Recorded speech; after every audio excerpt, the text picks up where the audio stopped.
साहेब मेरा साइया व्यापक सज्जग माही, जलते तपते जगत में ज्यों बरगद की छाए। नमो नमो निज नाम तुम, नमो कबीर कृपाल, नमो संत शरणागति सकल पाप है छाए। संपूर्ण सृष्टि में सकल विश्व में विराजमान हमारे सद्गुरु कबीर साहेब, प्रातः स्मरणीय परम पूज्य पंत श्री हुजूर प्रकाश मुनि नाम साहेब जी, आदरणीय उदित मुनि साहेब जी, परम पूजनीय माता साहिबा जी और हमारे आमीन माता महिला मंडल और नव युवक मंडल के सभी सदस्य और यहाँ पर इस सभा में उपस्थित साहिब के सभी भक्तजनों, प्रेमी जनों, हंस जनों, सबको मेरी कोटि कोटि साहेब बनी। मेरे लिए बड़ा सौभाग्य हुआ कि एक बार फिर आप लोगों ने मुझे इस सत्संग भजन के कार्यक्रम में एक हिस्सा बनाया, एक अवसर दिया मुझे भी कुछ सुनने का और सुनाने का। सद्गुरु कबीर साहब के वाणी वचनों को सुनने और सुनाने का यह अवसर आप लोगों ने मुझे प्रदान किया, इसके लिए मैं आप सबकी आभारी। ये जो इतनी बड़ी सृष्टि है, इतना बड़ा विश्व है, इतना बड़ा ब्रह्मांड है, जिसको हम जगत कहते हैं, जिसको हम संसार कहते हैं। तो ये जो जगत है, संसार है, विश्व है, ब्रह्मांड है, सृष्टि है, इसको हम जग भी कहते हैं। जग का अर्थ होता है जन्म और गमन।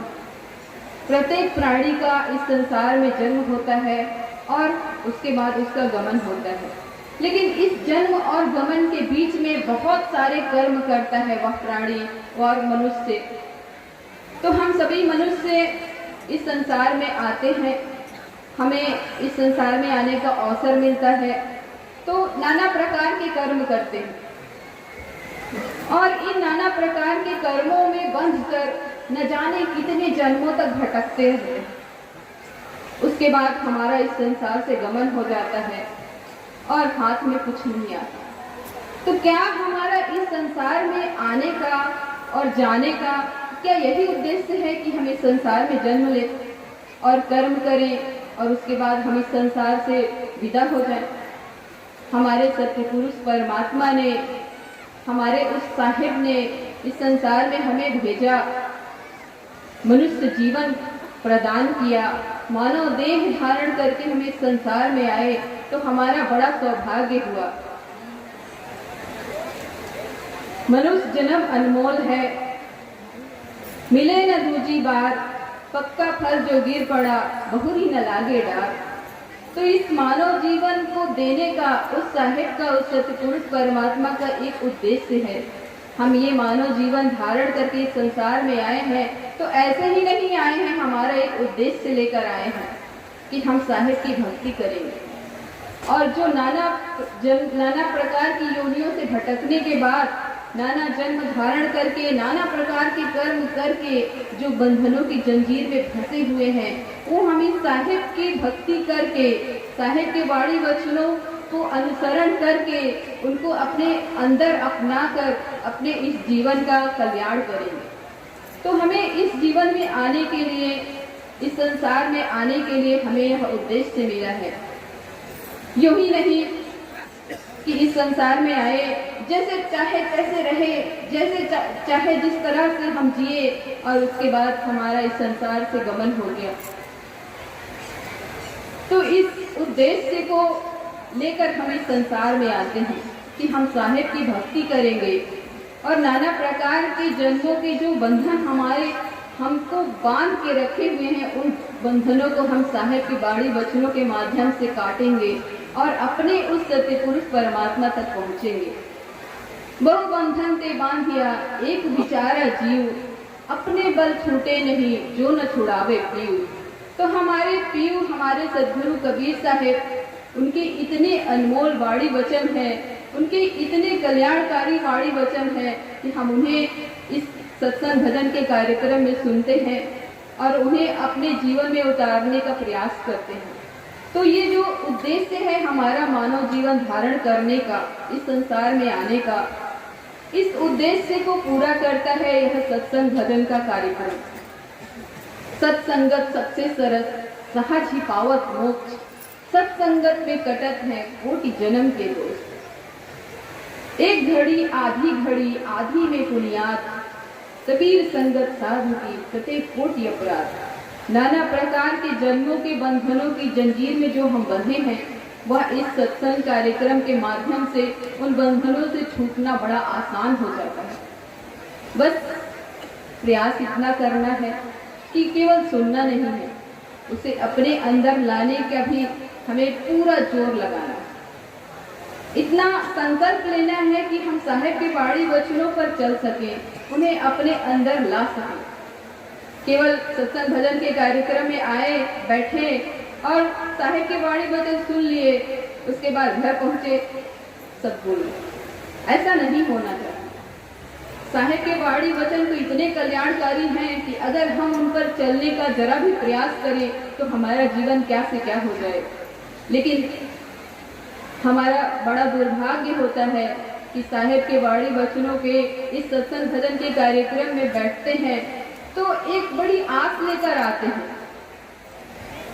आस ये होती है कि साहिब का हमें सानिध्य मिलेगा, साहिब के वाणी वचनों के इस सत्संग भजन के कार्यक्रम में बैठे हैं तो उस परम पिता परमात्मा से कुछ मांगेंगे। इस संसार का प्रत्येक प्राणी सुख चाहता है। हर मनुष्य को, हर जीव को सुख चाहिए, चाहे जैसे भी मिले, जिस तरह से मिले, जहां से मिले। लेकिन सच्चा सुख क्या होता है उसे पता ही नहीं। नाना प्रकार के सांसारिक वस्तुओं में वह सुख खोजता है और इन्हीं वस्तुओं को पाने के फेर में, इन्हीं चीजों को किसी भी तरह से मिल जाए, इस चक्कर में वह अपने साहिब की भक्ति को भूल जाता है। तो इस सत्संग भजन के कार्यक्रम के माध्यम से वह संकल्प हमें बार बार याद दिलाया जाता है। वह संकल्प हम बार बार लेते हैं कि नहीं, इन सांसारिक सुखों के फेर में नहीं पड़ना है। हम तो जो उद्देश्य लेकर आए हैं, साहिब की भक्ति, उस उद्देश्य को पूरा करेंगे। देखिए कितने सारे लोग अपने साहिब के पास जाते हैं तो क्या क्या मांगते हैं। किसी को कुछ चाहिए, किसी को घर बार चाहिए, किसी को संसार चाहिए, लेकिन परमात्मा की भक्ति कोई नहीं मांगता। साहिब को साहिब से कोई नहीं मांगता। अरे साहिब से साहिब को मांगो तो ये जो नाना प्रकार के जन्मों का धारण करना और बार बार इस संसार में आना जाना, अपने साहिब तक न पहुंच पाना, यह हट जाएगा। तो मन रे कर ले तू साहिब से प्रीत, शरण गए तो सभी उबरे ऐसी उनकी रीत। तो इस सत्संग भजन के कार्यक्रम में जब हमें आना है तो ये सब सांसारिक सुखों की चाह लेकर नहीं आना है। हमें अपने साहिब से मिलना है। हमें इस उद्देश्य को, मानव जीवन जो मिला है उसको पूरा करना है। इस उद्देश्य को हम किसी भी तरह से, इस उद्देश्य को हम पूरा कर पाए, इस सत्संग भजन के कार्यक्रम में यह संकल्प लेना है। एक बार एक व्यक्ति था, वह व्यक्ति अपने साहिब से मिलने के लिए इतना उत्सुक रहता था, जगह जगह अपने उस परमात्मा को, उस भगवान को खोजा करता था। कहीं पे भी उसे लगता था कि यहाँ पर मुझे अपने परमात्मा से मिलने का अवसर मिल जाएगा, यहाँ पर मुझे वह परमात्मा मिल जाएंगे, उनसे मिलना हो पाएगा, तो तुरंत दौड़ कर जाता था, अपने सारे कार्य छोड़कर पहुंच जाता था। कोई भी संत महात्मा आते थे, कहीं भी सत्संग भजन का कार्यक्रम होता था, उस व्यक्ति का जाना तय रहता था। जगह जगह खोजता फिरता था, किसी भी तरह से अपने साहिब, उस परमात्मा, उस भगवान को किसी तरह से देख लूं, उन्हें पा लूं, इसी चक्कर में जगह जगह घूमते रहता था। एक बार घूमते घूमते एक बाजार में पहुंचा, तो उस बाजार में एक दुकान के सामने वह रुक गया। उसकी दृष्टि उस दुकान के अंदर पड़ी तो अपने आप को रोक नहीं पाया और उसे रुकना पड़ा। क्या देखा उसने? दुकानदार ने बहुत सारे डब्बे रंग बिरंगे और बहुत सारी उसमें पन्नियां लगा रखी थी, बहुत तरह से अपने सजा के रखा था, और जो उसके डब्बे थे वो तो देखते रह जाओ दिन भर, ऐसा लगता था। उस व्यक्ति के मन में आया कि इतने सुंदर सुंदर डब्बे इसने सजा कर रखे हैं, आखिर इन डब्बों में है क्या। उसने उस दुकानदार से पूछा कि भाई, ये जो पहला डब्बा है, इस डब्बे में क्या है। उसने कहा, इसमें किसी पदार्थ का नाम बताया, चीनी रखा है। दूसरे डब्बे को पूछा, इसमें नमक रखा है। तीसरे डब्बे में पूछा, इसमें कुछ और रखा है। चौथे डब्बे को पूछा, लगभग हजारों डब्बे थे। पूछते आखिरी डब्बा जब मिला तो उसने उसके बारे में पूछा कि इसमें क्या है। इसको तो तुमने सजा कर नहीं रखा है, ऐसे ही रखा हुआ है ये डब्बा। सारे डब्बे इतने सुंदर सजावट करके रखी है और इस डब्बे को ऐसे ही रख दिया है, इस डब्बे में क्या है। दुकानदार ने कहा, भाई, इस डब्बे में परमात्मा है। अब उस व्यक्ति ने सुना, उसकी खुशी का ठिकाना नहीं रहा। जिस परमात्मा को पाने के लिए मैं, जिस परमात्मा से मिलने की इच्छा लेकर मैं जगह जगह घूमता हूँ, जो परमात्मा मुझे मिल जाए, नाना प्रकार के उपाय करता हूँ, किसी भी सत्संग भजन को, संत महात्मा को नहीं छोड़ता, वो इस दुकानदार के इस डब्बे में रखे हैं। मैं तुरंत उन परमात्मा को ले लूंगा और उनसे मिल लूंगा। दुकानदार से कहा, भाई, ये डब्बा तुम मुझे कितने रुपए में दोगे।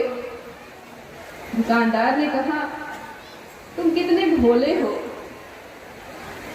कितने नासमझ हो। अरे भाई, ये जो डब्बा रखा है ये खाली है। अगर किसी डब्बे में कुछ नहीं रखते, कोई पूछता है तो हम इसमें खाली नहीं है ऐसा नहीं बोलते, बल्कि ऐसा बोल देते हैं कि इस डब्बे में परमात्मा है। उस व्यक्ति ने सुना तो उसके दिमाग में तुरंत विचार आया कि हम नाना प्रकार की चीजों से, नाना प्रकार के विचारों से, नाना प्रकार के विकारों से अपने मन मस्तिष्क को, आत्मा को भर के रखते हैं, तो परमात्मा कहाँ से आएंगे। परमात्मा को दिखाना है तो अपने मन मस्तिष्क और आत्मा को, अपने हृदय को खाली करना होगा।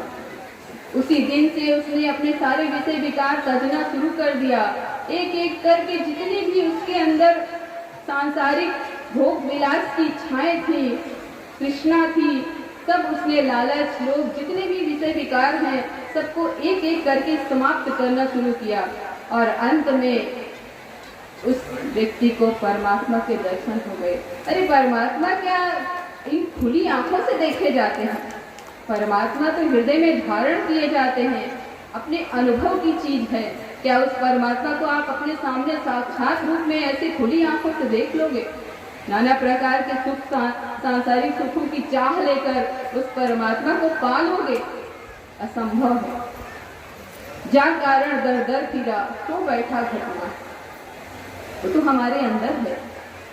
और नाना प्रकार की चीजों से इस हृदय को नहीं भरा जा सकता। आप कहोगे, हम कहेंगे कि हम नाना प्रकार के जितने भी सांसारिक सुख होते हैं उन्हें अपने पास ले आए, अपने अंदर धारण करते जाएं और हमारे परमात्मा भी हमारे पास रहें। ऐसा कैसे संभव है? परमात्मा को धारण करने के लिए तो अपने हृदय को खाली करना होगा, जैसा उस व्यक्ति ने किया। धीरे धीरे उसने अपने उस मन मस्तिष्क और आत्मा को, अपने हृदय को पवित्र बनाया, निर्मल बनाया, तब उस मालिक, उस सत्य पुरुष परमात्मा को पाया। तो हमें यह सत्संग भजन का कार्यक्रम यही संकल्प लेने के लिए बार बार हमें याद दिलाता है कि इस सत्संग भजन कार्यक्रम के माध्यम से, साहिब की वाणी वचनों के माध्यम से हमें अपने मन को, अपनी आत्मा को, अपने हृदय को निर्मल बनाना है, खाली करना। ना कि साहिब के पास पहुँचे, नाना प्रकार की चीज़ों की आस लेके पहुँचे कि साहिब मेरे जीवन में ये दुख है, दूर हो जाता तो कितना अच्छा होता। अरे उस साहिब से मांगने की क्या आवश्यकता है? साहिब नहीं जानते कि आपको क्या चाहिए, हमें क्या चाहिए। तन की जाने मन की जाने, जाने चित्त की चोरी, उस साहेब से क्या छिपा जिसके हाथ में डोरी। लेकिन हमें अपने आप को उस परमात्मा की कृपा के योग्य बनाना होगा और ये हमें खुद करना होगा। तब उस साहेब से कुछ मांगने की आवश्यकता नहीं रहेगी। साहेब तो स्वयं इतने दयालु हैं, इतने दयावान हैं कि बिना मांगे सब कुछ दे देते हैं। लेकिन हमारा हृदय, हमारा शरीर, हमारा मन, मस्तिष्क, आत्मा उस योग्य होनी चाहिए। उस साहेब से मांगने की कोई आवश्यकता नहीं। तो ये सत्संग भजन कार्यक्रम जो आयोजित हुआ है, इसका उद्देश्य यही है कि हम साहेब के वाणी वचनों को अपने अंदर उतारें, एक एक साहेब के वाणी वचन को लाते जाएं और अपने मन को निर्मल बनाते जाएं, अपनी आत्मा को उस परमात्मा साहेब के रखने के योग्य बनाते जाएं। देखिए, किसी के घर में भी कभी कोई विशिष्ट अतिथि आता है, साहेब आते हैं, सदगुरु आते हैं, तो एक एक कोना साफ किया जाता है, एक एक स्थान हमारे घर का साफ हो, निर्मल हो, कहीं से एक थोड़ी सी भी कूड़ा करकट या कोई भी ऐसी चीज ना हो जो आंखों को चुभे। तो अपने घर को पवित्र बनाते हैं अपने साहेब को लाने के लिए, तो अपने हृदय को क्यों पवित्र नहीं बनाते?